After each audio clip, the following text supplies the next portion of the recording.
Bone density test అనేది జనరల్గా ఏంటంటే మనం ఒక ఓల్డ్ ఏజ్ వచ్చిన తర్వాత బోన్స్లో ఏంటంటే నెమ్మదిగా బోన్స్ అరిగిపోతూ ఉంటాయి. బోన్స్లో చాలా కాంప్లికేషన్స్ వస్తూ ఉంటాయి. ముఖ్యంగా ఆర్థరైటిస్ అని, ఆస్టియోపోరోసిస్ అని అనేక కాంప్లికేషన్స్ వస్తూ ఉంటాయి. జనరల్గా ఇవన్నీ పోస్ట్ మెనోపాజ్ అంటే మెనోపాజ్ స్టేజ్ దాటిన స్త్రీలలో చాలా కామన్గా మేము చూస్తూ ఉంటాం ఆస్టియోపోరోసిస్ ఇలాంటివి.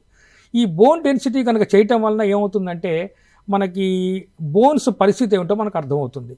ఇది చేయడానికి చాలా రకాల టెస్టులు మేము చేస్తూ ఉంటాం. ముఖ్యంగా ఎక్స్రే తీస్తాము. అలాగే డెక్సా అని ఒక టెస్ట్ ఉంది. అంటే ఏంటంటే అది డ్యూయల్ ఎనర్జీ ఎక్స్రే అబ్జార్ప్టివిటీ అని చేస్తూ ఉంటాము. డెక్సా అంటాం దాన్ని. ఆ డెక్సా ప్రొసీజర్ ద్వారా కూడా మనం అబ్జార్ప్టిమెట్రీ తెలుసుకొని అబ్జార్ప్టిమెట్రీ వలన ఏది డ్యూయల్ ఎనర్జీ ఎక్స్రే అబ్జార్ప్టిమెట్రీ వలన కూడా ఈ డెక్సా ప్రాసెస్తో కూడా మనం తెలుసుకునే అవకాశం ఉంటుంది. అదేంటంటే బోన్ యొక్క మినరల్ కంటెంట్ ఎలా ఉంది, బోన్ యొక్క పటిష్టత ఎలా ఉంది, దాని యొక్క డెన్సిటీ వలన దాని యొక్క బలం ఎంతవరకు ఉంది, అది మన శరీరం యొక్క బరువుని ఎంతవరకు కాపాడగలుగుతుంది, ఈ యొక్క స్కెలిటల్ ఫ్రేమ్వర్క్ని అది ఎంతవరకు ప్రొటెక్ట్ చేయగలుగుతుంది, ఇవన్నీ మనం తెలుసుకునే అవకాశం ఉంటుంది.